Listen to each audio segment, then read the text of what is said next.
ఓం నమో బ్రహ్మాదిభ్యో బ్రహ్మ విద్యా సంప్రదాయకర్తృభ్యో వంశ ఋషిభ్యో మహద్భ్యో నమో గురుభ్యః.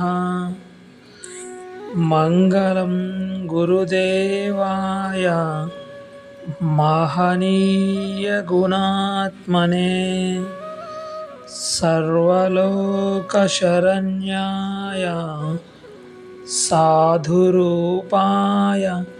మంగళం. హరి ఓం. శ్రీ గురుభ్యో నమః. కూజంతం రామరామేతి మధురం మధురాక్షరం ఆరుహ్య కవితా శాఖాం వందే వాల్మీకి కోకిలం. బ్రహ్మ మానస సంభూతం బ్రహ్మ బోధన తత్పరం యోగివర్యం ఋషిశ్రేష్టం వశిష్టం సద్గురుం భజే. ముందుగా ఈ యోగ వాసిష్టం గురించి స్వామి రామతీర్థులు ఏమి చెప్పారో చూద్దాం. ఒకసారి వారి మాటల్లోనే నేను వినిపిస్తాను. స్వామి రామతీర్థ అంటారు, గొప్ప మహనీయులండి స్వామి రామతీర్థ. వారు అంటారు, అంటే వారు చెప్తున్నారు, వారి మాటలనే నేను మీకు వినిపిస్తాను. నా దృష్టిలో ప్రపంచమునందంతటిలోను ఇంతవరకు వెలువడిన గ్రంథరాజములన్నింటిలో అత్యద్భుతమైన వానిలో యోగ వాసిష్టం ఒకటి. ఈ భూమండలమున అద్దాన్ని పఠించిన వారెవరైనను దైవ సాక్షాత్కారమును పొందకుండా బ్రహ్మ ఐక్యమును పొందకుండా ఉండజాలరు అని చెప్తున్నారండి స్వామి రామతీర్థ. ఒక్కసారి వారు చెప్పింది మళ్ళీ చూద్దామండి.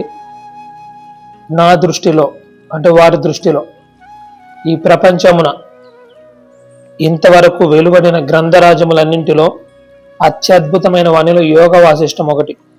ఈ భూమండలమున దానిని పఠించిన వారు ఎవరైనా కానీ దైవ సాక్షాత్కారమును పొందకుండా బ్రహ్మ ఐక్యమును బడయకుండా ఉండజాలరు. అంటే వారికి ముక్తి కరతలమలకమవుతున్నది అంటున్నారండి.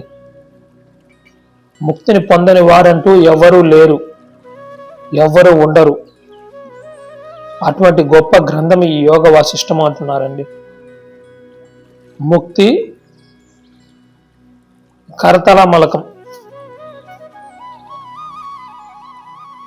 ఇక ఈ యోగ వాసిష్టం గొప్పదనం గురించి వశిష్ఠ మహర్షి ఏం చెప్తున్నారు చూద్దాం. స్వయంగా శ్రీరామచంద్రుల వారికి చెప్తారండి. ఒకసారి అది చూద్దాం ఏం చెప్తున్నారు అనేది. మహామతి అయిన రామ, ఆత్మజ్ఞానాన్ని బోధించు శాస్త్రములన్నింటిలోనూ ఈ యోగ వాసిష్ఠ రామాయణమే ఉత్తమము. ఇది అన్నింటిలో కన్నా శ్రేష్టము. ఇది అన్నింటిలోకి శ్రేష్టము. దీనిని వినినంతనే ఆత్మజ్ఞానము లభించును. ఈ శాస్త్రములో ఇమిడి ఉన్న విషయములే ఇతర శాస్త్రముల్లోనూ ఉన్నవి. ఇందులో లేని విషయములు మరెందునూ లేవు. అందుకే పండితులు దీన్ని శాస్త్ర కోశమని తెలుపుదురు. ఈ మాట వశిష్ఠ మహర్షి చెప్తున్నారండి. అటువంటి గొప్ప గ్రంథరాజం అండి యోగ వాసిష్టం. ఎవరైతే దీన్ని అధ్యయనం చేసి ఆత్మజ్ఞానాన్ని తెలుసుకుంటారో వారు మోక్షమును పొందకుండా ఉండజాలరండి. దీనిని పఠించిన వారు ఎవరైనా కానీ బ్రహ్మైక్యమును పొందకుండా, మోక్షమును పొందకుండా ఉండజాలరు. వారికి ముక్తి ఖచ్చితంగా లభిస్తుంది అని స్వామి రామతీర్థ అంటున్నారండి. అలాగే వశిష్ఠ మహర్షి కూడా అన్నిటికంటే, అన్ని శాస్త్రముల కంటే ఇది శ్రేష్టమైనది. దీనిని శ్రవణం చేసినంత మాత్రాన ఆత్మజ్ఞానం లభిస్తుంది అంటున్నారు. అన్నింటిలోకి ఈ వాసిష్ఠ రామాయణమే ఉత్తమము. ఇందులో ఉన్న విషయాలే అన్ని శాస్త్రాల్లోనూ ఉన్నవి. ఇందులో లేని విషయములు మరెందులోనూ లేవు. అందుకే దీన్ని శాస్త్ర కోశమని అంటున్నారండి వశిష్ఠ మహర్షి. అంత గొప్పదండి ఇది యోగ వాసిష్టం.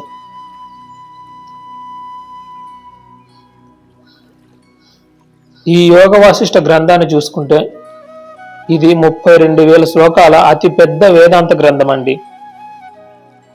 ఇంత విస్తారంగా సత్యాలని చర్చించి అతి సామాన్యులకి కూడా అర్థమయ్యే విధంగా అనేక కథల రూపంలో సత్యాలని అందరికీ అర్థమయ్యే విధంగా వివరించిన గ్రంథం మరొకటి లేదండి.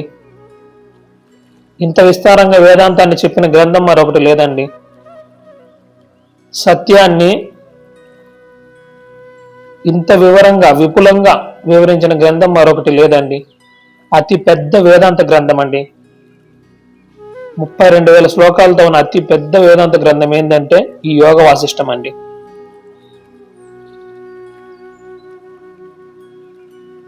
దీనికి అనేక పేర్లు ఉన్నాయండి. యోగ వాసిష్టానికి అనేక పేర్లతో దీన్ని పిలుస్తారు. ఆ పేర్లు ఏమిటో ఒకసారి చూద్దాము.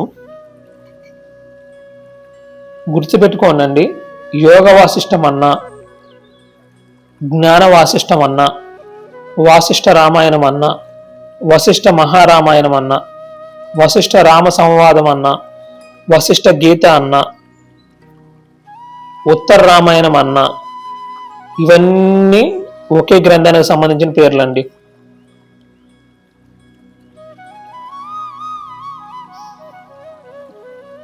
అసలు ఈ యోగ వాసిష్టాన్ని వినడానికి ఎవరు అర్హులు? ప్రతిదానికి ఒక అధికారి ఉంటారు కదండి. అర్హత ఉన్నవాడికే అర్హత ఉండాలండి. ఇప్పుడు ఇంటర్మీడియట్కి వెళ్ళాలి అంటే 10th క్లాస్ పాస్ అవ్వాలి కదండి. అతను క్వాలిఫై అయ్యి ఉండాలి, అర్హత సాధించి ఉండాలి. ఇంజనీరింగ్లోకి వెళ్ళాలి అంటే ఎంసెట్ క్వాలిఫై అయ్యి ఉండాలి, అర్హత సాధించి ఉండాలి. ఆ అర్హత సాధించిన వారే కదండి దానిలోకి ప్రవేశించడానికి అర్హులు. మనం సమాజంలో చూస్తూనే ఉంటాం కదా. ఎవరైతే క్వాలిఫై అయి ఉంటారో వారు మాత్రమే అందులోకి ప్రవేశించడానికి అర్హులు.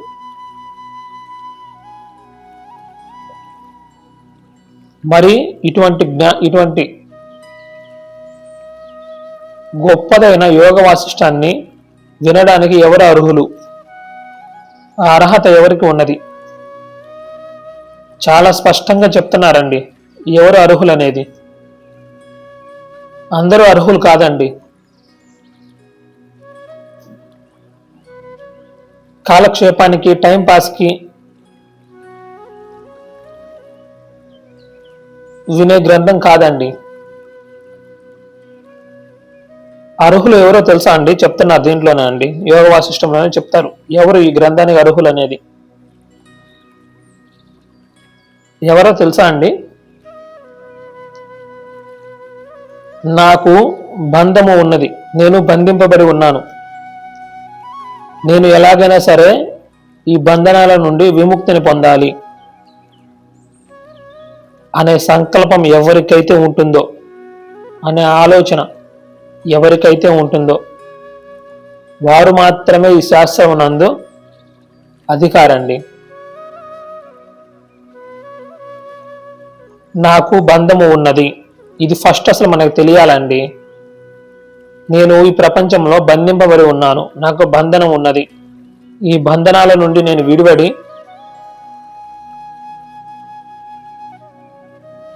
నేను ముక్తిని పొందాలి అని ఎవరైతే అనుకుంటారో, ఎవరికైతే ఇటువంటి తీవ్రమైన తపన ఉంటుందో వారే ఈ శాస్త్రం నందు అధికారండి. వారు అర్హులు. వారి కోసమే ఈ శాస్త్రం బోధింపబడిందండి. ఇటువంటి తీవ్రమైన తపన ఎవరికైతే ఉంటుందో వారు అధికారి అని చెప్తున్నారండి. ఇటువంటి మానసిక స్థితి ఉన్న వారే దీనికి అర్హులండి. ఎందుకంటే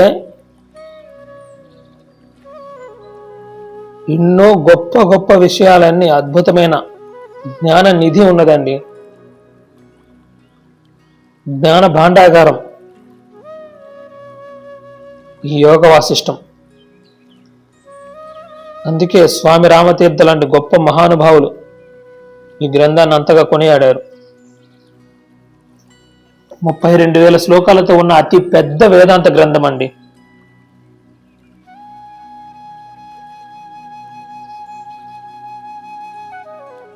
రాముని యొక్క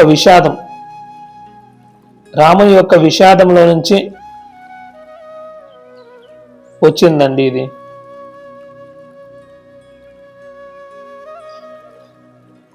అర్జున విషాదం యోగమైంది. ఎలా? గీత అందించబడింది సమాజానికి, ప్రపంచానికి. అలానే రాముని యొక్క విషాదం యోగమైందండి. ఈ జగత్తుకి యోగ వాసిష్టం అనే అద్భుతమైన జ్ఞాన భాండాగారం అందించబడిందండి. మహాత్ములు దుఃఖిస్తే అది యోగం అండి, మనం దుఃఖిస్తే అది రోగం. ఎందుకో తెలుసా అండి? మహాత్ములు ఈ ప్రాపంచికమైన వస్తువుల కోసము, విషయాల కోసం దుఃఖించరండి. మనం వాటి కోసం విలపిస్తాం కనుక మన దుఃఖము రోగం. కానీ మహాత్ములు ఈ ప్రాపంచికమైన వస్తువుల కోసము, విషయాల కోసం దుఃఖించరండి. వారు పరమాత్మ కోసం దుఃఖిస్తారు. అందుకే వారి విషాదం యోగమైంది. ఆ యోగం సమాజానికి అద్భుతమైన జ్ఞానాన్ని అందించింది. అటువంటి అద్భుతమైన ఈ యోగ వాసిష్టంలోకి మనము ఒక చిన్న కథ ద్వారా ప్రవేశిద్దామండి. అద్భుతమైన కథ అండి. పూర్వము సుతీక్ష్ణుడు అనే ఒక బ్రాహ్మణుడు ఉండేవాడు. అతనికి ఒక ధర్మ సందేహం కలిగిందండి. మన అందరికీ ఉండేదే.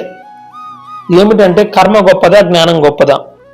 ఇది అందరికీ ఉన్న ప్రశ్నే అండి. కర్మలన్నీ త్యజించి విచారణను అనుసరిస్తే మంచిదా, లేక విచారణను పక్కన పెట్టి ఉత్తమ కర్మను ఆశ్రయించడం మంచిదా? అతను సందిగ్ధ స్థితిలో ఉన్నాడండి సుతీక్ష్ణుడు. ఆ సందేహ నివృత్తి కొరకు, అంటే ఏది గొప్పది, కర్మనా లేక జ్ఞానమా? కర్మలను త్యజించి విచారణ అనుసరిస్తే మంచిదా, లేక విచారాన్ని పక్కన పెట్టి కర్మలను ఆశ్రయించడం ఉచితమా? ఇటువంటి సందిగ్ధ స్థితిలో ఉన్న అతను తన గురువు అయిన అగస్త్యముని, బ్రహ్మజ్ఞాని, వారి గురువు అయిన అగస్త్య మహర్షి వారిని సమీపిస్తారండి. సమీపించి వినయంగా ప్రణామం చేసి తన మనసులో ఉన్న ఈ సందేహాన్ని వారి ముందు ఉంచుతారు. మహర్షి, కర్మ గొప్పదా, జ్ఞానం గొప్పదా అని. అప్పుడు అగస్త్య మహర్షి చిరునవ్వు నవ్వి ఇలా చెప్తున్నారు. ఆకాశం వైపు చూపించారండి. ఆకాశంలో ఒక పక్షి ఎగురుతూ ఉంది. నాయన, ఆకాశంలో ఎగిరే పక్షిని చూసావా? దానికి 2 రెక్కలు ఉంటేనే అది ఎగరగలుగుతున్నది కదా, ఒక రెక్కతో ఎగరలేదు కదా. 2 రెక్కలు ఉంటేనే అది ఎగరగలుగుతున్నది. అలానే మానవుడు కూడా కర్మ జ్ఞానముల రెండింటి సహకారంతో మాత్రమే మోక్షం అనే మోక్షాకాశంలో విహరించగలడు. ఇప్పుడు పక్షికి ఒక రెక్క ఉంటే ఎగరలేదు కదండి, 2 రెక్కల సహకారంతోనే అది ఎగరగలుగుతుంది. అలానే మానవుడు కూడా కర్మ జ్ఞానము ఈ రెండింటి సహకారంతో మాత్రమే మోక్షము అనే ఆకాశంలో విహరించగలడు. కేవలం కర్మ వలన గాని, కేవలం జ్ఞానం వలన గాని జీవునికి మోక్షము లభించదు అంటున్నారండి.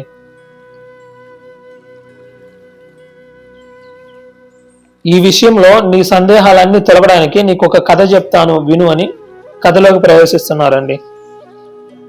అగస్త్యముని సుతీక్ష్ణుడికి చెప్తున్నారండి, ఒక కథ చెప్తున్నారు. పూర్వం అగ్నివేశ్యుడు అనే ఒక బ్రాహ్మణుడు ఉండేవాడు.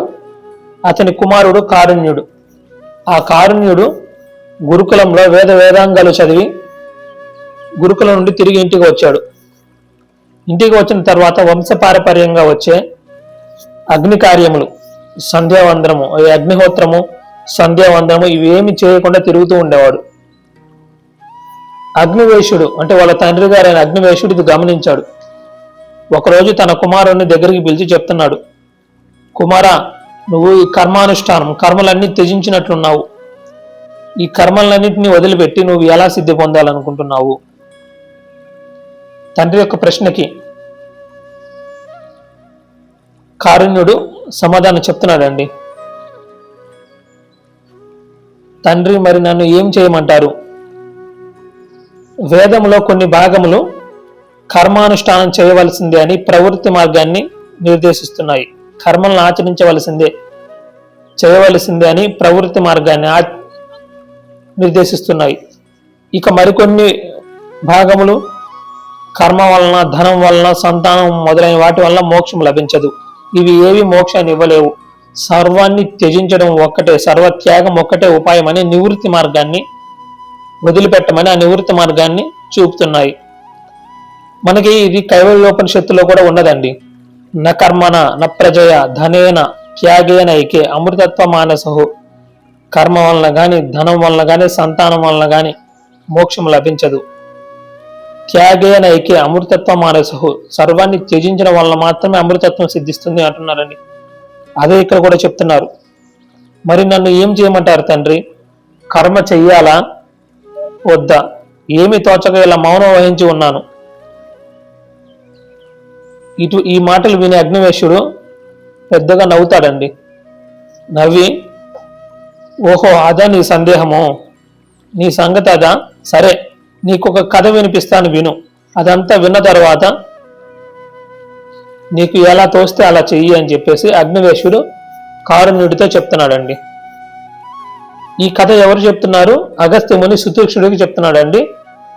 ఈ కథలో అగ్నివేశుడు మరలా కారుణ్యుడికి ఇంకొక కథ చెప్తున్నాడు.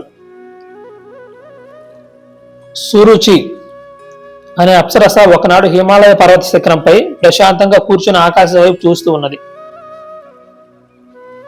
అక్కడ ఆమెకు ఒక దేవదూత కనిపించాడు. ఆ దేవదూత ముఖము ఏదో నూతన కాంతితో వెలిగిపోతూ ఉన్నది. ఏమిటి విశేషము అని ఆ సురుచి దేవదూతను అడుగుతుంది. అప్పుడు ఆ దేవదూత చెప్తాడు, అవును విశేషమే. ఇప్పుడే ఒక పరమ అద్భుతమైన సంభాషణ విని వస్తున్నాను. అది తలచుకుంటే నా ఒళ్ళు పులకరిస్తోంది. అదేమిటో నీకు కూడా చెప్తాను విను అని దేవదూత సురుచికి చెప్తున్నాడు. గంధమాధన పర్వతంపై అరిష్టనేమి అనే ధర్మాత్ముడు తన పుత్రునికి ఈ రాజ్య బాధ్యతలు అన్ని అప్పగించి ఎంతో భక్తి శ్రద్ధలతో తపస్సు చేస్తున్నాడు.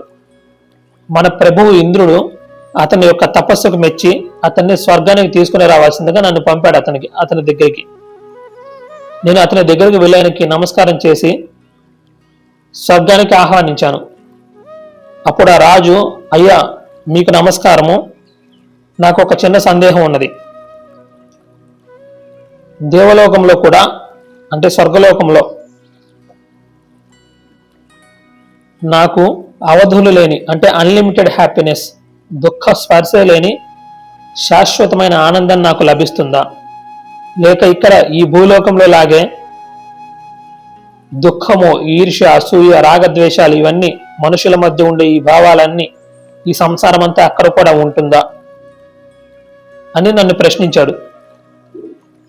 అతని యొక్క ఈ ఉత్తమమైన ప్రశ్న, ఇటువంటి ప్రశ్నకి నేను సంతోషించి, రాజా, జీవులు తమ పుణ్యకర్మ చేత ఈ స్వర్గలోకం చేరుతూ ఉంటారు.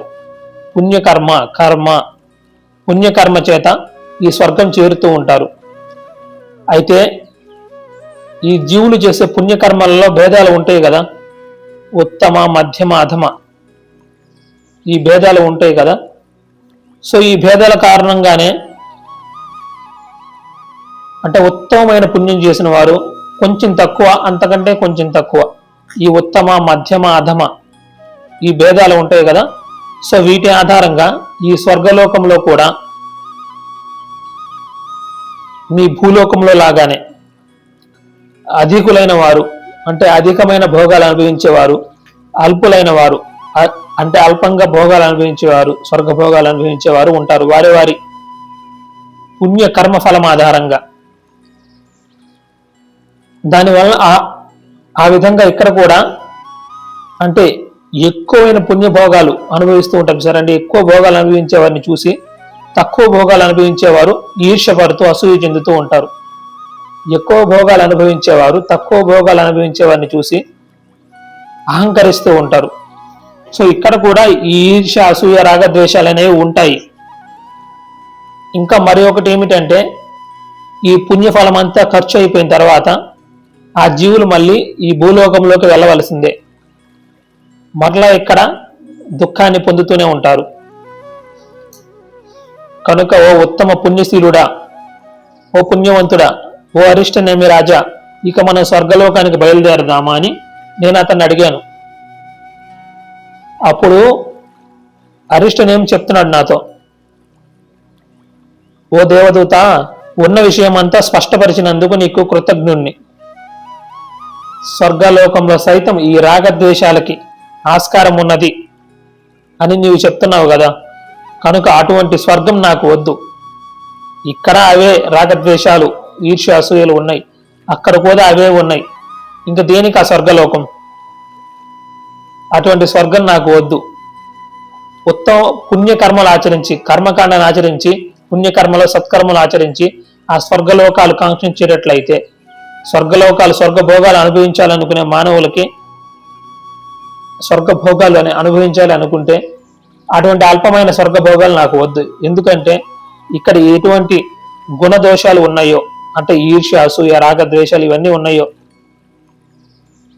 అక్కడ కూడా ఇటువంటి ఈర్ష్య, అసూయలు ఇటువంటి ఉండేటట్లయితే ఇక ఆ స్వర్గలోకం యొక్క ప్రయోజనం ఏమిటి? ఇక్కడ కూడా అవన్నీ ఉన్నాయి కదా. పైగా అవన్నీ ఇక్కడ అనుభవించలేక నేను అక్కడికి వచ్చేది. పైగా ఆ స్వర్గం పరిమిత కాలమే ఉంటుందని మీరు చెప్తున్నారు. అటువంటి క్షణికమైన స్వర్గభోగాలు నాకు అవసరం లేదు. ఆ భోగాలన్నీ ఇక్కడ అనుభవించలేకనా నేను అన్నీ త్యజించి తపస్సు చేసేది?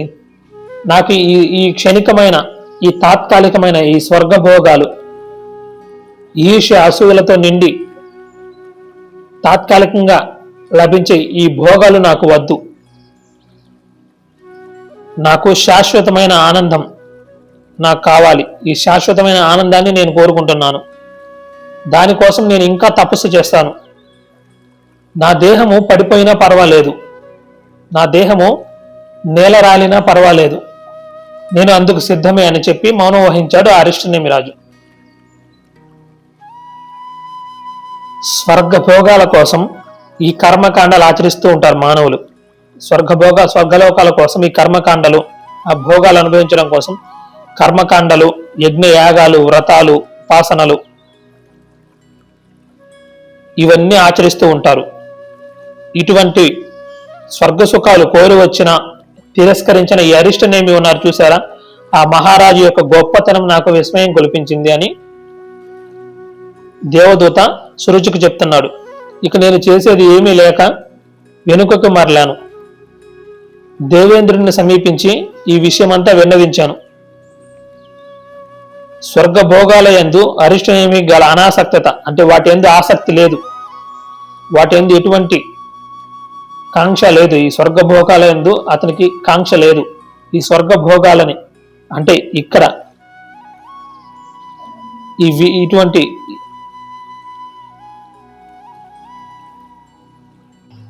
అందరూ స్వర్గభోగాల కోసం ప్రయత్నిస్తూ ఉంటే, ఈ కర్మకాండలు, యజ్ఞయాగాదులు, వ్రతాలు, ఉపవాసాలు ఇవన్నీ ఆచరించి స్వర్గభోగాల కోసం ప్రాకులాడుతూ ఉంటే,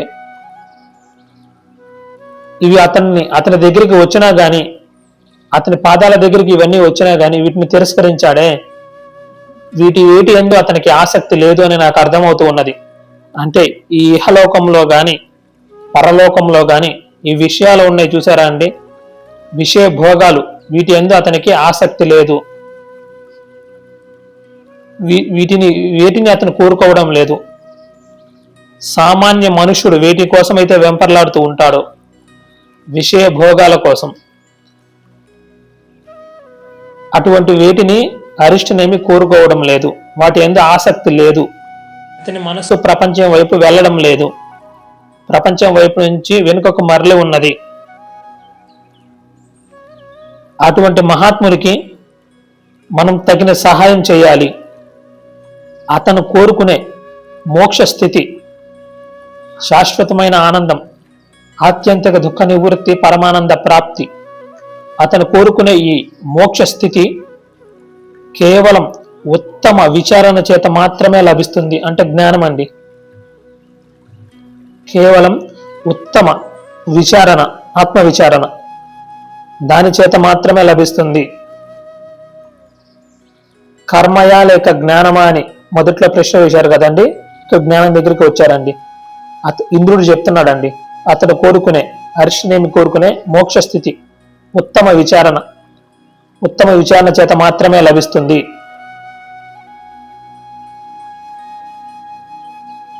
నీవు ఆ రాజును తీసుకుని వెళ్ళి వాల్మీకి మహర్షి ఆశ్రమం చేర్చు అని చెప్పి నన్ను పంపించాడు.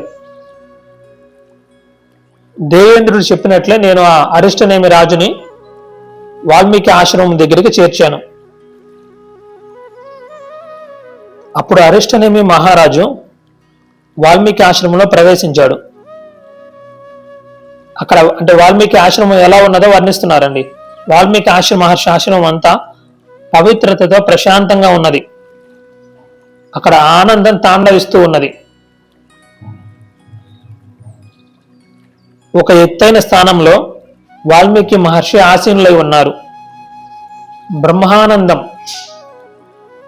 బ్రహ్మానందం పరమసుఖదం కేవలం జ్ఞానమూర్తిం ద్వంద్వాతీతం గగన సదృశం తత్వమస్యాది లక్ష్యం ఏకం నిత్యం విమలం అచలం సర్వధి సాక్షిభూతం భావాతీతం త్రిగుణరహితం సద్గురుం తం నమామి. బ్రహ్మానందం ఆయన ముఖంలో మూర్తి భవించి ఉన్నది అంటున్నారు అరిష్టనేమి మహారాజు.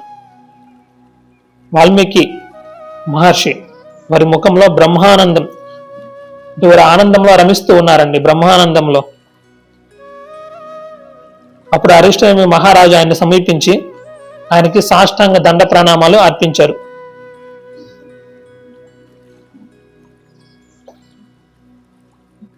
అప్పుడు అరిష్టనేమి మహారాజు వాల్మీకి మహర్షిని ప్రశ్నిస్తున్నారండి, ఏ మహర్షి, నేను ఈ సంసారంలో బద్ధుడనై ఉన్నాను, బంధింపబడి ఉన్నాను. ఈ ప్రపంచంలో అనేక దుఃఖాలను అనుభవిస్తున్నాను. ఈ ప్రపంచంలో బంధింపబడి ఈ ప్రపంచంలో అనేక భారాలను, నావి కాని భారాలను అన్నిటినీ మీద వేసుకుని అనేక బంధాల్లో తగులుకొని దుఃఖపడుతూ నానా యాతనలు అనుభవిస్తూ ఉన్నాను. అనేక దుఃఖ పరంపరలను అనుభవిస్తూ ఉన్నాను. నేటికి దేవదూత దర్శనం వలన, దేవదూత దయ వలన మీ వంటి మహాత్ముల దర్శనం నాకు లభించింది. ఎటువంటి సుదినం ఈరోజు నాకు. తండ్రి, మీరు రామాయణం రచించే లోకానికి గొప్ప ఉపకారం చేశారు. అయితే నాకు ఒక సందేహం ఉన్నది మహర్షి. ఎటువంటి విచారణ చేత రాముడు మొదలైన వారు ఈ దుర్భరమైన ఈ సంసారాన్ని, ఈ భవసాగరాన్ని అవలీలగా దాటగలిగారు? మేమందరము ఈ ప్రపంచంలో, ఈ సంసార సాగరంలో తలమునకలవుతున్నామే, ఈ సుడిగుండాల్లో పడి తిరుగుతున్నామే. మరి వారు ఎలా అవలీలగా ఈ ప్రపంచ సాగరాన్ని దాటగలిగారు, ఈ సంసార సాగరాన్ని, ఈ భవసాగరాన్ని దాటగలిగారు? నాకు ఆ విషయం వివరించి చెప్పండి, నన్ను పవిత్రుణ్ణి చెయ్యండి అని అరిష్టనేమి వశిష్ఠ మహర్షిని అడిగారు. వాల్మీకి మహర్షిని అడిగారు. అప్పుడు వాల్మీకి మహర్షి ఒక్క క్షణము మౌనం వహించి తనను ఆశ్రయించి వచ్చిన అరిష్టనేమి రాజు అతని యొక్క మానసిక స్థితిని గ్రహించాడండి. గ్రహించి ఇతను నిత్య అనిత్యములను తెలుసుకోవాలనుకుంటున్నాడు. కనుక ఇతను ఉత్తర రామాయణం అంటే యోగ వాసిష్టం, ఉత్తర రామాయణం వినడానికి తగినవాడు. కనుక వశిష్ఠ రామ సంవాద రూపమైన వాసిష్ఠ రామాయణంని ఇతనికి నేను బోధించదునుగాక అని వాల్మీకి మహర్షి సంకల్పించారండి. అంటే అరిష్టనేమికి యోగ వాసిష్ఠాన్ని చెప్తున్నారండి, చెప్పాలని చెప్పి సంకల్పించుకున్నారు. అది సంకల్పించుకొని వాల్మీకి మహర్షి అరిష్టనేమితో చెప్తున్నారండి. ఒక గొప్ప మాట చెప్తున్నారు, వినండి. ఓ రాజా, నేను నీకు మహారామాయణాన్ని చెప్తున్నాను, విను.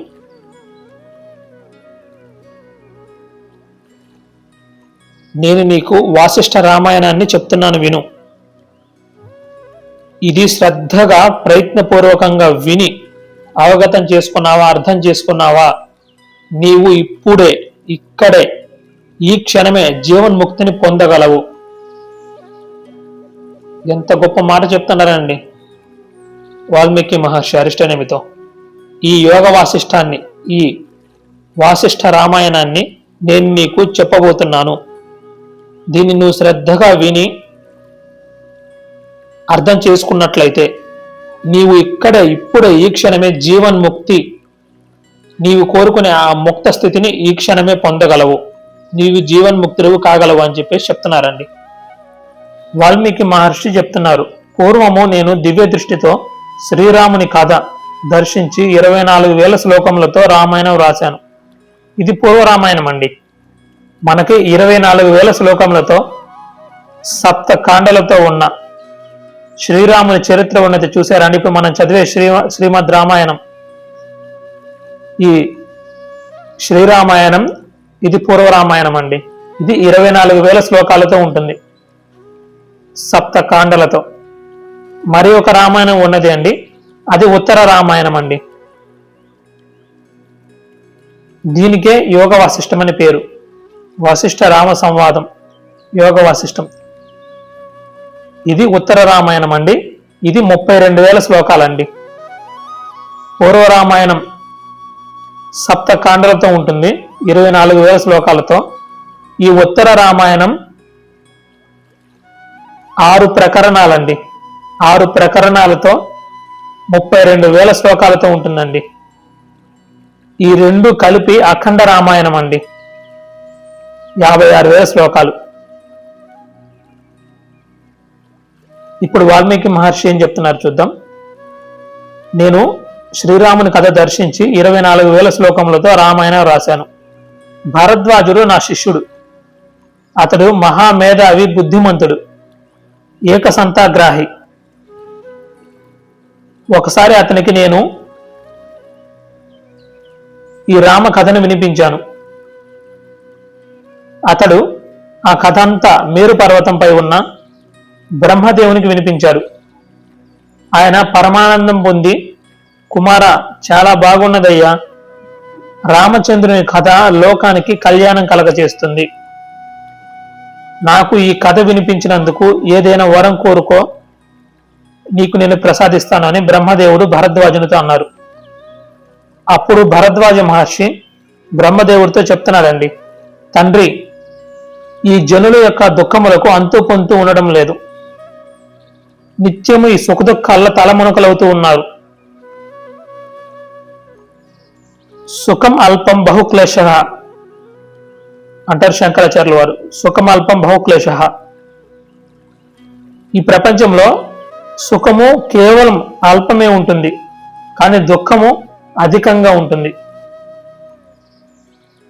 1% సుఖము ఉంటే 99% దుఃఖమే ఉంటుందండి. మన జీవితంలో అనుభవమే కదండి. ఈ అల్పమైన సుఖం, ఈ అల్పమైన సుఖాల కోసమే జీవుడు పరిగెడుతూ ఉంటాడు. పరిగెత్తి దుఃఖాన్ని రోగు చేసుకుంటూ ఉంటాడు. ఈ జనులు దుఃఖాలకు అంతు పొంతు ఉండటం లేదు. దేనివలన జనులు ఈ దుఃఖం నుండి విముక్తులవుతారో, ఈ దుఃఖం నుంచి విముక్తి పొందడమేనండి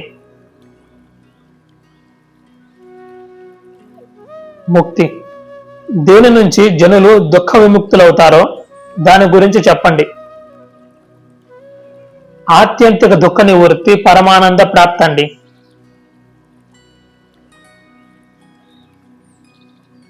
అటువంటి స్థితి ఎలా మానవులు పొందుతారు నాకు చెప్పండి. ఈ దుఃఖముల నుండి ఎలా విముక్తులవుతారో దాని గురించి చెప్పండి అని భరద్వాజుడు బ్రహ్మదేవుణ్ణి ప్రశ్నిస్తాడు. అప్పుడు బ్రహ్మదేవుడు భరద్వాజుని నా వద్దకు, అంటే వాల్మీకి మహర్షి చెప్తున్నారు కదండి, నా వద్దకు తీసుకుని వచ్చాడు. తీసుకుని వచ్చి బ్రహ్మదేవుడు నాతో చెప్తున్నాడు, నాయన వాల్మీకి, ఇప్పుడు నీవు వ్రాయాలనుకుంటున్న ఈ అఖండ రామాయణం శ్రమ అనుకోకుండా పూర్తి చేయి.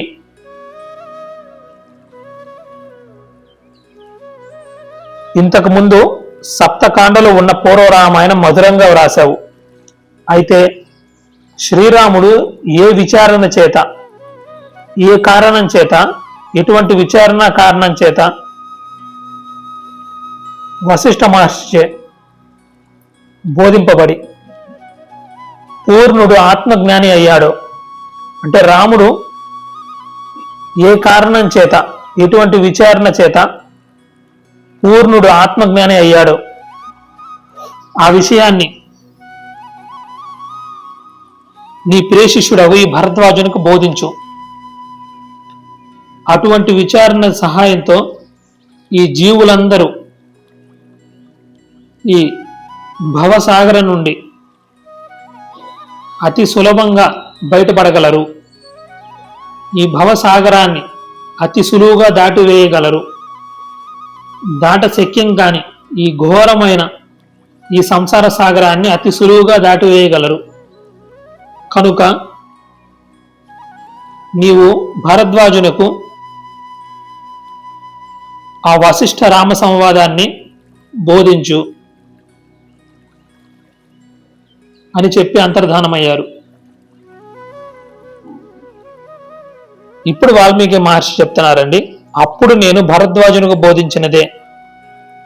అరిష్టనేమి రాజా, నేను ఇప్పుడు నీకు చెప్తున్నాను. ఆనాడు నేను భరద్వాజునికి ఏదైతే బోధించి ఉన్నానో వశిష్ఠ రామ సంవాదం, యోగ వాసిష్టం, అదే మరల నేను ఇప్పుడు నీకు చెప్తున్నాను.